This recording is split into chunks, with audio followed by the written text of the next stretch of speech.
All right, everyone, welcome back into another Fantasy Golf video. Going to be putting the final touches here on the John Deere Classic. Going to talk about some ownership leverage stuff real quick. Going to highlight my favorite bets as well, both for PrizePicks and Underdog, but also just more traditional sportsbook bets as well. So with that, let's go ahead and get into this video. Now, I do want to highlight my favorite PGA bets for this tournament because we are getting two really good ones, but really one really good one that I like the most. I'm going to be showing you guys using the 9to5 PrizePicks optimizer. Okay, this is included in your 9to5 membership. And if we just type in PGA right here, we're going to populate all the top PGA prop bets. And you guys are going to see I have one prop bet highlighted. That's going to be Jeremy Paul for under. I need to change the verbiage here. I do. It's under 0.5 cuts made or under 36.5 holes played. Okay. When you export this, it'll update for you.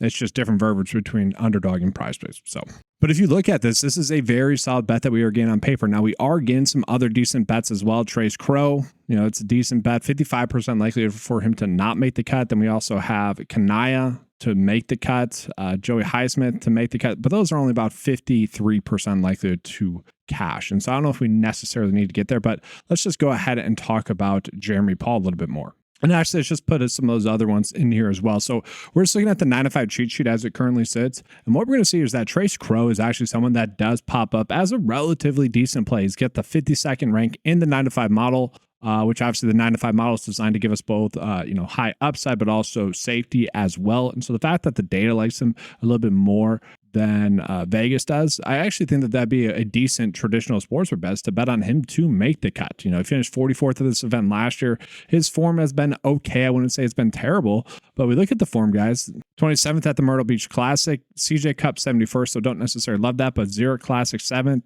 Puerto Rico Open, don't love that, 72nd. It has been pretty hit or miss, and so it's probably just a bet that we wouldn't want to target anyways. But then we go ahead and take a peek at Jeremy Paul here. This is the one I really wanted to call. So he does not rank out well in the 9to5 model. He does not rank out well in the overall model as well, which does include the Vegas data for him to make the cut and also to win. And, look at the recent form. It's pretty poor. Not a terrible, not like completely terrible stat fit wise, but yeah, he is someone that should not be expected to make the cut. It would be more random if he does make the cut. As for Adam Schenk and Joey Highsmith, to me, they're a little bit too risk reward. I would say I would agree mostly that Joey Highsmith does have a decent chance to make the cut. I would view it a little bit less than this. So it is an interesting bet, but a bet that I'm going to stay away from there as well. And then are there any other PGA bets that we can get to necessarily? Like Zach Johnson, we know that he's been a player that has produced some really good results at this tournament. But other than that, probably not too much. I think if you're betting on this, you're betting on Jeremy Paul. And for what it's worth, there is the hot dog free square available on PrizePicks right now. And then as I'm recording this video, we are getting this bet available as well. Hunter Brown for over his pitching strikeouts of 5. So that's a decent one that you could target there as well with PrizePicks. If you guys are looking to play on PrizePicks and you guys have never signed up before, make sure you use the promo code 9TO5. That'll give you guys an instant $50 when you guys use that promo code. It's just a simple and easy way to help out the channel. Again, we do have that hot dog discount available, free square available there as well. You could use Jeremy Paul with that.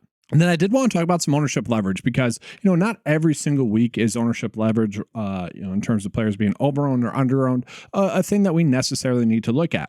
I think this week's a little bit different where we are getting players probably slightly elevated that don't need to be as high owned.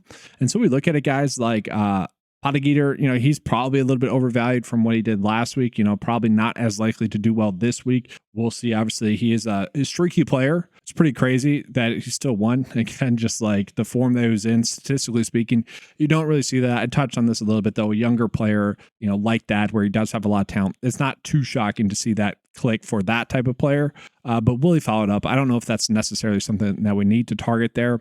Matt McCarty is getting about 10% ownership, not necessarily a player that we need to target. Valimaki as well. I don't mind Valimaki, but is he going to finish top 20? He's currently being valued at his price point. I don't necessarily think I need to get there. Again, I like Kevin Roy a little bit more than that. Griot as well, basically the exact same thing, where we are getting these players that just are slightly overvalued to the point where you look at some of the other players that are in their pricing ranges, we can jump on them a little bit more. Now, I did mention in the 9to5 write-up that, obviously looking at Ben Griffin, he was always going to be the most owned player.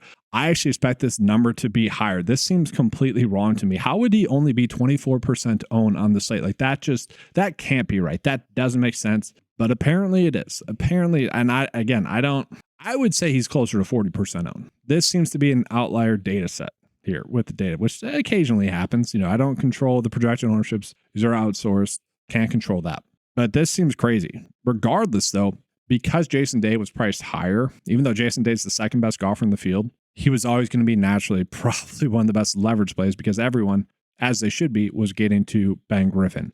Then after that, Danny McCarthy is obviously an easy click as well. I wouldn't say there's too many of the top end players that are overvalued too much, but we are getting some decent value overall on the slate. So probably getting a little bit more leverage and a little bit more overvalued plays this week as well. It's not necessarily like last week with like Cameron Young, where we knew not to really be playing him. We knew to be vastly underweight on him. It's not exactly that, but a little bit. And then real quick, let's just go ahead and get into some of the bets that we are getting as well. So first round leader wise, guys, I am just targeting the AM tee time golfers, trying to get back to Kevin Roy for a first round lead at 70-1. Again, he's one of the better projected golfers in the field. If you give him the AM tee time, I wouldn't be shocked. I like that as a good long shot bet for the first round lead. Is he likely to get the first round lead again two rounds in a row? Probably not, but I don't know, a little bit of FOMO there, not going to lie. But the rest of them are all very solid. In terms of outright bets, we have 4 good outright bets on the week: Ben Griffin, Lucas Glover, Jake Knapp, and Ryan Gerard. I am getting to Ryan Gerard. I do like that. In terms of like Knapp and Lucas Glover, I don't necessarily see them winning myself personally. So I'm doing like a quarter unit bet on both of those two. But after that, I do really like kind of chasing some of the longer odds that we are getting. So Andrew Putnam, 71, Kevin Roy, again, 70-1, very good odds there. Michael Thorbjornsen at 31. I like that. And Mark Hubbard, again, you compare him and Denny McCarthy together, very similar options. You can get Mark Hubbard at 60-1, Denny McCarthy at 28-1. So feel pretty good about all those plays. Now, if you guys want access to the full write-up and you guys are not signed up, you can sign up and you guys get access to the full write-up, which will include all the detailed data breakdowns in a simple and easy manner. That'll give you guys the rest of this write-up that if you are not signed up, you won't be able to view that. But that's going to do it for this video. Make sure to give a like and subscribe to the channel. That does help out a bunch. If you guys would like access to any of the tools that you saw in this video, make sure to head on over to 9to5sports.com. Get access to all the tools for a low monthly cost of $10 a month. It's a great value out there. And then while we're closing up, I do just want to show you guys kind of what I'm looking at lineup wise as it currently sits, my exposures. I'm probably going to adjust this a little bit more, but using the 9 to 5 new custom model, the custom model beta, you guys are I'm getting a little bit too much Davis Thompson. I'm probably going to switch that up to about 15. But Kevin Roy, I really like into Jason Day, JT Post, and Ryan Gerard. I do like most of these ownerships here, and that does mimic kind of what I was calling out in the 9 to 5. Sorry, that was for round 1 showdown. Sorry, more so. Here we go. This is better for more of the full slate stuff. And so like some good lineups that you could get to. This is only 20 entry max. In terms of 6%, very low 6%, just as an FYI. I don't think we have to worry about chalky lineups too much. That's fine. And then total projected points. We can build some pretty good lineups that way as well. But yeah, that's going to do it for this video. Make sure to give a like and subscribe to the channel. Appreciate that. Thanks for watching. Good luck with all your bets. And as always, let's keep cashing.